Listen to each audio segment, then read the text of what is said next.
Todo mundo pronto, né? Então vamos lá, vou ligar o gravador. E tem que dar o palmo. Vai ser sem claquete hoje é sexo comentando!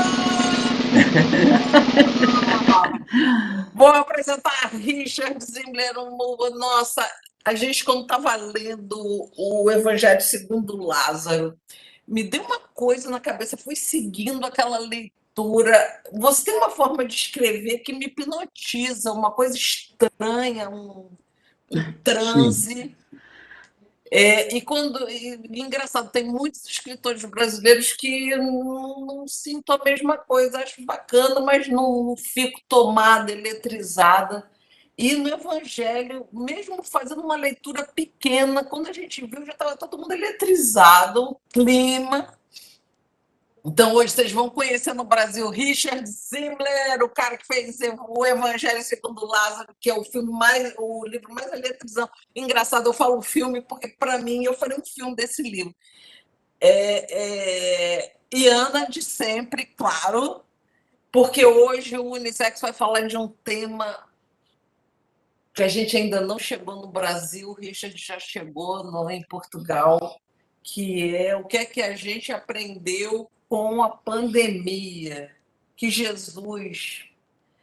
Eu nem sei que tipo de aprendizagem é essa, porque no Brasil a gente não sai do básico, a gente já passou 1 ano e meio e a gente ainda está, não esqueça da máscara, não esqueça do isolamento social, não esqueça que vacina não faz você virar jacaré, meu amor, você vai continuar humano, não sei se isso é bom ou mal, mas vai continuar humano. Então, vou passar para vocês dois o tema do futuro no Brasil e do presente em Portugal. O que é que vocês aprenderam com a pandemia? Obrigado. Força, Richard, força. Primeiro, é um prazer estar com vocês hoje, é um prazer estar com os espectadores brasileiros. Eu lamento muito que a situação no Brasil não está muito famosa, não está muito bem. Em Portugal, a situação melhorou muito desde, por exemplo, janeiro e fevereiro, que era um pico de transmissão das infecções.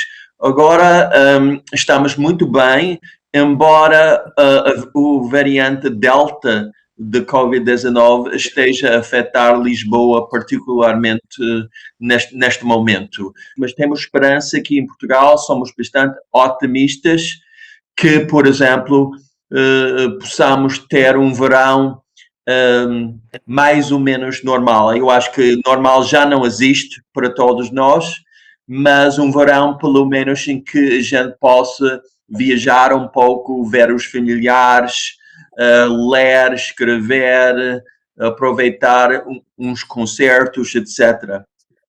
E uma das coisas que eu aprendi logo na pandemia, já há 15 meses atrás, é que eu lembro-me de um dos meus romances, Os Anagramas de Varsóvia, em que o narrador diz que a sua definição de paraíso é um lugar onde são as pessoas com voz mais suave que ganham todas as discussões. E é isso que eu tentei fazer nas primeiras semanas de confinamento. Tornou o nosso apartamento em Lisboa num sítio tranquilo, calmo, um refúgio. Porque eu percebi logo que se eu não fizesse isso, eu entraria, como muitos de nós, entraria em pânico. A primeira lição para mim era eliminar o stress, eliminar a tensão sempre que fosse possível e viver aqui neste apartamento em Lisboa, porque não podíamos viajar para o Porto, viver que é a nossa casa definitiva, manter o nosso apartamento em Lisboa, um sítio tranquilo e calmo.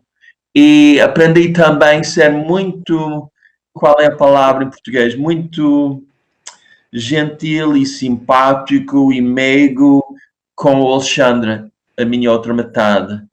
Porque não era uma altura de criar discussões e criar querelas e provocar reações fortes e drama. Era um momento de, nós dizemos em Portugal, de carinho, de miminho. É isso que tentamos fazer. E eu tinha pena, nessa altura, das pessoas que ficavam sozinhas. Eu acho que isso deve ter sido uma das partes mais difíceis da pandemia para toda a gente, ficar sozinho. E não ter a possibilidade de visitar familiares. E mesmo a situação mais dramática, logo no início, era não ter a possibilidade de visitar familiares doentes no hospital.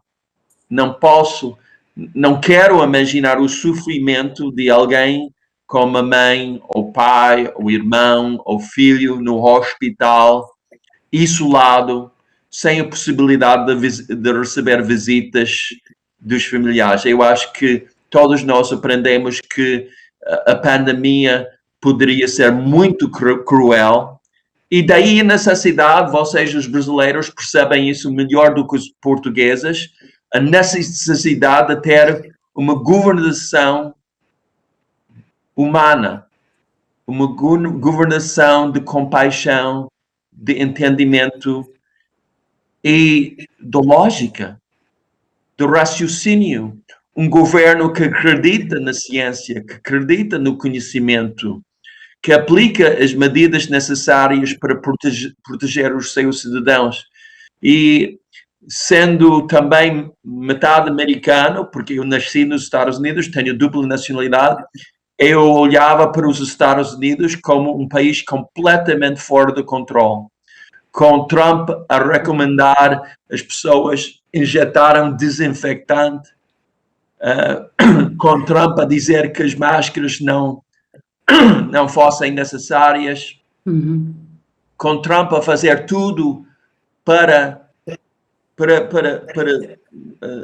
facilitar uma transmissão fácil deste vírus, que é imaginável para nós em Portugal.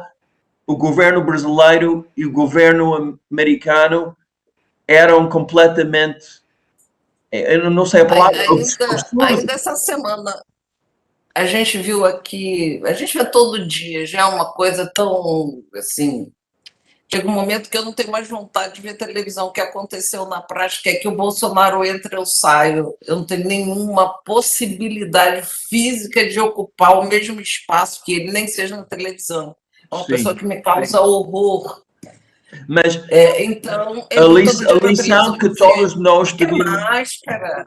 Sim, desculpa, Ana. A lição que todos nós devíamos aprender disso, na minha opinião, é que eleger um presidente é muito importante. Não é um assunto fútil, é um assunto leve. Quando escolhemos quem nos vai governar durante 2, 3, 4, 5 anos, temos que pensar bem, quem é esta pessoa? Ele evidência de compaixão ou não? Voto de protesto. Voto de protesto é burrice. Eu percebo você isso. Tem que escolher muito bem, olha, tem que ser bem pragmática. Ah, mas eu acho ele baixo, acho ele não sei o quê. Vá na ficha, o cara é honesto. Quais foram os projetos que ele fez? Esse Bolsonaro nunca fez projeto nenhum. Nenhum, zero. O cara foi deputado federal 27 anos. Como uma pessoa que tem um emprego de 27 anos, você já se imaginou, 27 anos de escritor e nunca fez um livro, uma cartilha? Você pode ser eleito escritor mor se você não sabe traçar 3 linhas consecutivas? Não dá. Então você não é escritor. Só para avisar que a gente está chegando ao final do primeiro terço do programa, hein, pessoal? Objetividade aí na hora de falar. Americanos também votaram em Trump como protesto, mas era um erro gigantesco. Depois da pandemia, eu espero bem que as pessoas tenham aprendido essa lição. E também eu vi no jornal aqui que os americanos do Sul não estão tomando vacina por protesto. Gente... Tem vacina nos Estados Unidos para jogar fora. O cara vai protestar não tomando vacina. Ou então é o quê? O caminho da morte? Mas isso é outra lição muito importante que nós aprendemos, que a maioria das pessoas, eu acho que a maioria das pessoas acredita na ciência, acredita na vacinação, neste caso específico, vai obedecer as regras, vai usar máscaras, vai manter o distanciamento social, mas há uma minoria significativa de gente, de pessoas, que infelizmente não acredita na ciência, não acredita na vacinação, prefere acreditar em teorias de conspiração, prefere mentiras, prefere notícias falsas e ainda por cima divulga as notícias falsas. E nós, eu acho que eu espero que tenhamos aprendido que nós temos que proteger nós próprios, os nossos filhos, os nossos pais e amigos e familiares daquela gente. Temos que proteger-nos psicologicamente, espiritualmente, fisicamente e politicamente daquela gente, porque eles não vão desaparecer. Ana, fala, Ana! Concordando com tudo o que falaram, eu ainda somava uma coisa que eu confirmei na pandemia, que é a educação não estava bem em nenhum lugar do mundo, basicamente. Há alguns lugares melhor, mas Brasil, então, a educação está com muitos problemas. Mas o mundo está com problemas de educação. E a pandemia veio confirmar isso de uma maneira assustadora. E onde eu vejo isso é como é que a política, como é que se eu sou de um partido, o Richard fosse de outro e a Ana de outro, nós teríamos que ter o mesmo pensamento a nível de saúde. Nós devíamos ter o mesmo pensamento a nível de ciência.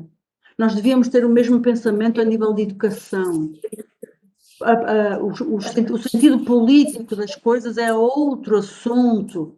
A saúde, a educação e a ciência precisam de ser iguais, ou pelo menos precisam de se aglutinar, ser construtivo. E isso foi uma das coisas que me chocou na pandemia, constatar isso, que as pessoas não querem saber. Eu quero que o meu partido ganhe, por isso eu até posso dizer uma coisa horrível, mas eu vou ganhar assim. Isso é mesmo dar cabo da civilização.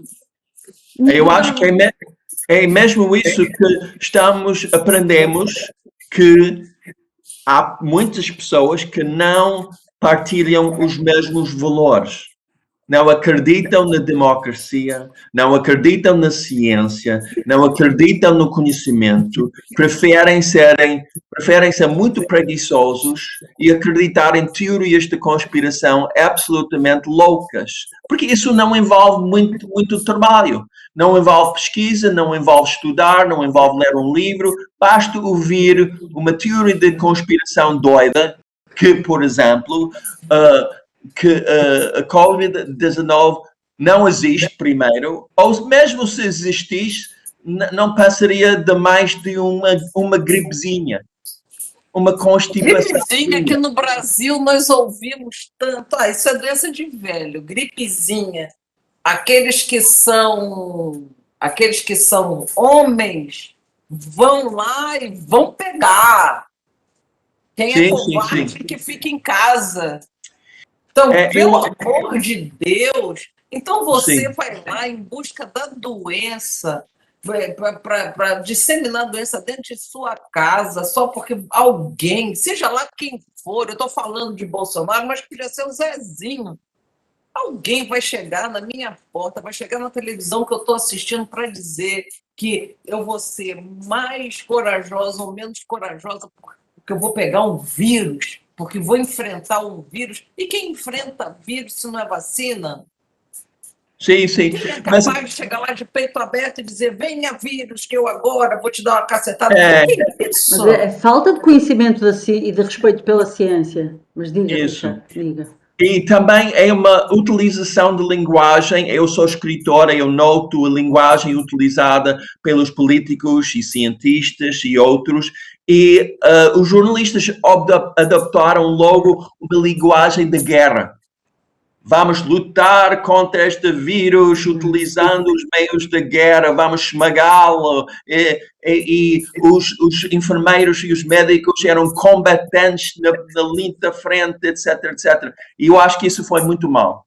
Criou já um pânico entre o público e deixou a entender que a gente podia eliminar este novo vírus, esmagando-o. E, obviamente, isso é loucura. Quer dizer, é ciência, é a medicina que vão resolver a situação. E eu acho que essa linguagem da guerra é sempre para evitar. Outra coisa que me assusta é que a Ana já focou a educação. Eu acho que nunca vivemos numa altura em que tanta gente desprezasse tanto o conhecimento. Existem milhões de pessoas nos Estados Unidos que se orgulham de ser ignorantes. Isso é novo. Isso é novo na nossa sociedade e faz parte da educação. Eu acho que além de fatos, além de eventos, além de dados, além da matemática e geografia, temos que ensinar alguma coisa sobre a importância do conhecimento e respeitar. É isso. A palavra-chave para mim não é só educação, é respeito. Respeitar quem tem conhecimento. Respeitar os médicos, os enfermeiros, os cientistas, os virólogos. Respeitar aquela gente pelo conhecimento que eles têm. Mas isso já desapareceu em milhões de pessoas nos Estados Unidos. Eu não sei bem como aconteceu. É um movimento anti-intelectual, anti-ciência, anti-conhecimento. E eu acho que isso é, de facto, a maior ameaça às nossas democracias neste momento. As mentiras, as notícias falsas, a falta de respeito pelo conhecimento. Isso pode derrubar mesmo os nossos governos. Nós vimos isso nos Estados Unidos no ataque ao Capitólio. Aquela gente desrespeitava as instituições americanas, as instituições, a legislatura americana, a presidência americana, desrespeitaram 300 anos de história. Nós sabemos que eles trabalham. Há muitos anos que sabemos que existe o mundo da ciência, um mundo que trabalha em silêncio pela nossa saúde, em silêncio. E hoje em dia, na pandemia, foi preciso que se ouvissem. E em vez de respeitarmos uma parte da sociedade que se dedica à saúde, à nossa saúde, as pessoas e os jornalistas fizeram o que o Richard falou, como se fosse, e eu misturo com o futebol, que é, vamos atacá-los, espera aí, este cientista ri muito, sorri muito, não deve ser confiável, ele disse isto e depois disse aquilo, gente, não se pode fazer isso a pessoas que dedicaram uma vida, é uma coisa, isso, eu acho isso tão desrespeitoso, é tão baixo o que estamos a fazer, o que alguns estão a fazer, que me dá uma falta de esperança, assim, até na civilização. Eu não sei como é que isso se chama em Portugal, aqui no Brasil se chama contraditório.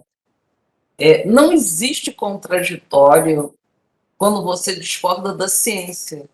A ciência, ela caminha num fluxo e todas as pessoas contribuem com o fluxo, tentando provar o que estão pensando. É só isso, ciência. As pessoas vão em busca do conhecimento, é um único caminho. Você pode vir de diversos lugares, mas todo mundo está buscando o mesmo caminho, que é o caminho do conhecimento.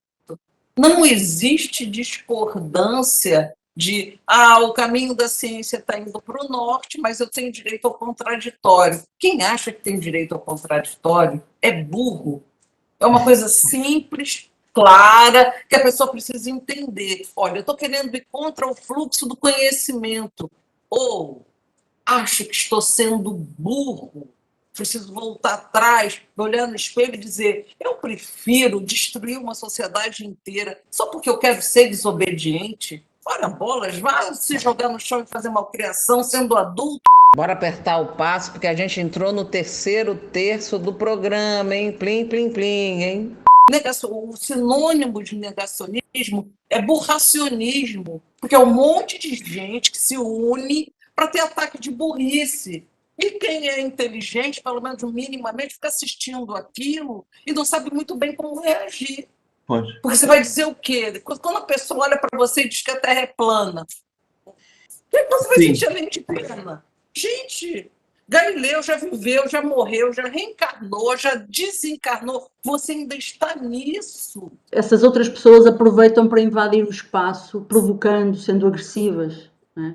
Mas diga, Richard, diga. Sim, há outro elemento aqui. Eu acho que as milhões de pessoas que não entendem a ciência criticaram sempre os ministros de saúde, os diretores dos hospitais, etc., porque eles tinham que mudar as regras conforme os novos conhecimentos sobre o vírus.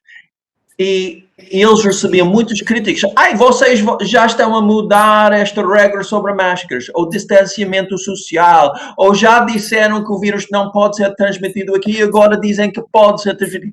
Mas isso é ciência, isso é conhecimento. O cientista vive com algumas dúvidas e vai resolvendo as dúvidas com mais estudos, com mais investigação. Então, para mim, era muito positivo. Ciência é contribuição. O Zimmer não caminha sozinho em busca da resposta dele. Ele pode, em Portugal, ter uma contribuição minha no Brasil, Ana pode estar, sei lá, nos Estados Unidos e contribuir. Os cientistas, eles formam um todo onde se aceitam contribuições que vêm do mundo inteiro. Não, e principalmente... Quer dizer, não existe isso, só o Brasil está pesquisando sozinho, não quero que ninguém venha me ajudar. Não existe isso. E principalmente o objetivo é descobrir a solução, descobrir o melhor caminho, não é ter razão, não é ser o melhor, não é ficar em primeiro, não é derrotar ninguém, é como é que eu vou resolver este problema, quem é que me pode ajudar. Este pensamento, com um pensamento que é quase poético, de um cientista que quer descobrir. Sim. Para mim, o pensamento do cientista é muito mais alto até do que o próprio pensamento do ideal olímpico, que é você realmente quer dar saúde a todas as pessoas, quer descobrir o desconhecido. E isto contra gente, os que há no limite. Simples. O inimigo é o vírus. Eu não preciso ficar inimiga do Zimmer, eu não preciso ficar inimiga de Ana. Nós já temos inimigos, já existe essa relação. O nosso inimigo é o vírus. Como nós vamos nos livrar de um inimigo que já é existente? Mas isso é outra coisa que eu aprendi com a pandemia. Voltando ao nosso tema, é que temos que ou abandonar o modelo neoliberal ou temos que modificá-lo significativamente. Por que eu digo isso? Porque o modelo neoliberal tem a tendência de criar um fosso gigantesco entre as pessoas mais ricas e os países mais ricos e as pessoas mais pobres e os países mais pobres. Basta olhar para a situação. O modelo neoliberal tem que ser modificado, porque aprendemos que isto é um só mundo. Um vírus que começa em Wuhan, na China, vai chegar mais tarde, ou provavelmente mais cedo, a São Paulo, Rio de Janeiro, Brasília, Porto Alegre, Recife, Nova York, Tóquio, Sydney e todo o mundo. Então, não podemos fingir que o nosso mundo seja fraccionado com cada país a definir as fronteiras. As fronteiras para um vírus não existem. Daí, temos que modificar o modelo neoliberal ou abandoná-lo e criar um mundo em que os países têm muito mais equilíbrio e as pessoas também. Porque se não fizermos isso, vai haver cada vez mais variantes de Covid-19 e outros vírus também, nos países pobres, porque a situação lá está fora de controle. Vai haver mais variantes Delta, Y, não sei os nomes. E essas variantes vão chegar a Londres, vão chegar a Miami, vão chegar a São Paulo e Rio e vão criar cada vez mais problemas. Então, eu espero bem que o mundo que nós tenhamos aprendido que o sistema neoliberal de sempre focar na economia e nas pessoas mais ricas e criar mais riqueza para uma proporção pequena da população, que esse modelo não vai funcionar mais. Agora, a grande questão é se realmente aprendemos isso ou não. E eu E também. então vamos chegar no nosso conselho de $1 milhão, gente. Já passei dos 30. Por favor. Ana, fala e já emenda no seu conselho. Eu queria também dizer, somando o que o Richard falou, que precisamos de ter muito cuidado com a questão da informação. A pandemia veio nos mostrar que o que acontece no mundo, a maior parte das vezes, não é nada daquilo que nós lemos sobre o mundo. O que aparece nos jornais, nas televisões, na rádio, nas redes sociais, é, para além do fake, é o fake, mas também é o romanceado. E a vida não é o que nós lemos. Isso é preciso termos muito cuidado. Então, não sei, Já emenda no seu conselho de $1 milhão. Nossa. Clim, clim. $1 milhão para o seu conselho. Acho que pela primeira vez no Unissex não tenho muito conselho, porque ainda eu estou desde março de 2020, saio de casa para ir comprar comida, para ir fazer coisas que são realmente super importantes só. Talvez eu acho que o conselho que eu desse fosse que tivesse a ver com os medos. O medo da morte, o medo da perda, o medo de não ter tempo de fazer as coisas que eu gostava de fazer ainda na vida. E eu aprendi com a pandemia e deixo esse conselho, que a gente vai percebendo que a vida não é assim tão poética. A vida é a vida. São problemas que aparecem para resolver e as coisas que nós adiamos, provavelmente vamos adiá-las para sempre. As coisas que queremos fazer é para fazer agora.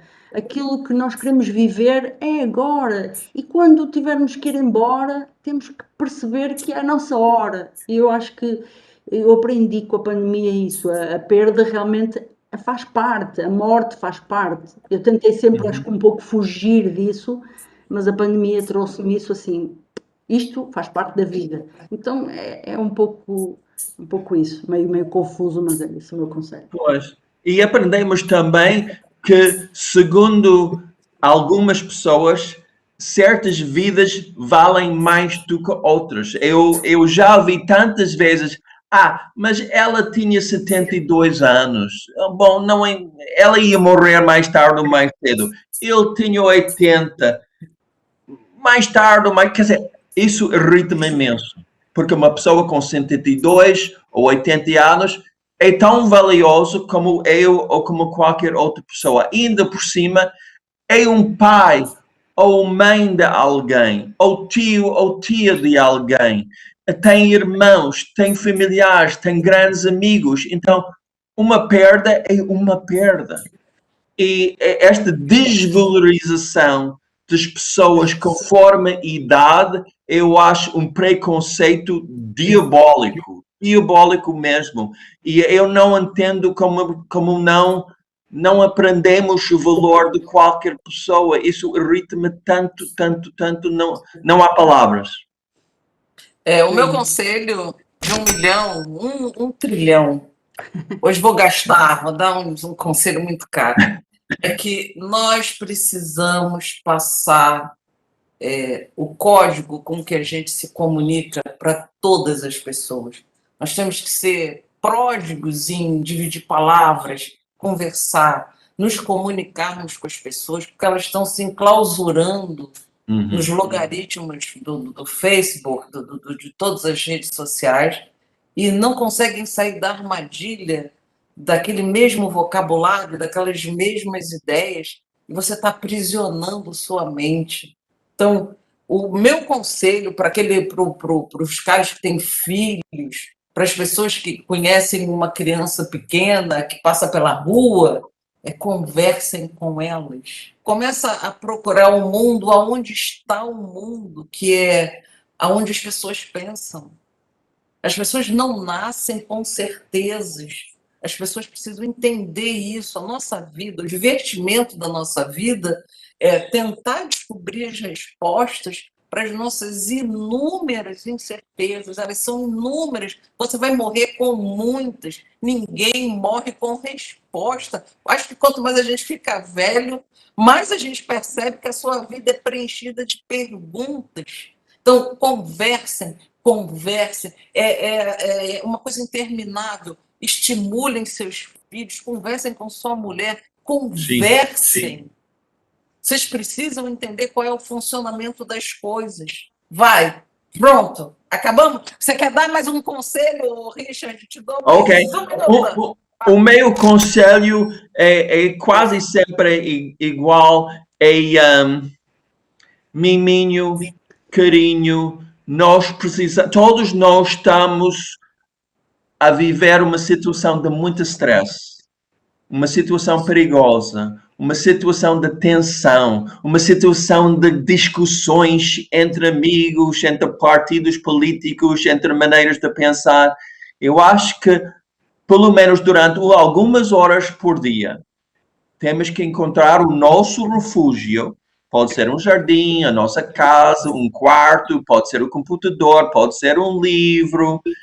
Encontrar o refúgio e aproveitar isso e lidar com as outras pessoas sempre, sempre, sempre com respeito e carinho. Isso pode parecer um bocado fantasiado, mas não é. É uma decisão consciente que todos nós podemos fazer e de tratar outras pessoas como nós gostaríamos de ser tratados. Olha, Sex vai terminar! Gente, olha, a Zíblia passou tão rápido que eu já queria fazer outro. A gente vai inventar outro tema e vamos bolar outra fofoca no Unissex depois. Hein? Gente, beijo. Tchau, tchau. Tchau, tchau. Beijinhos.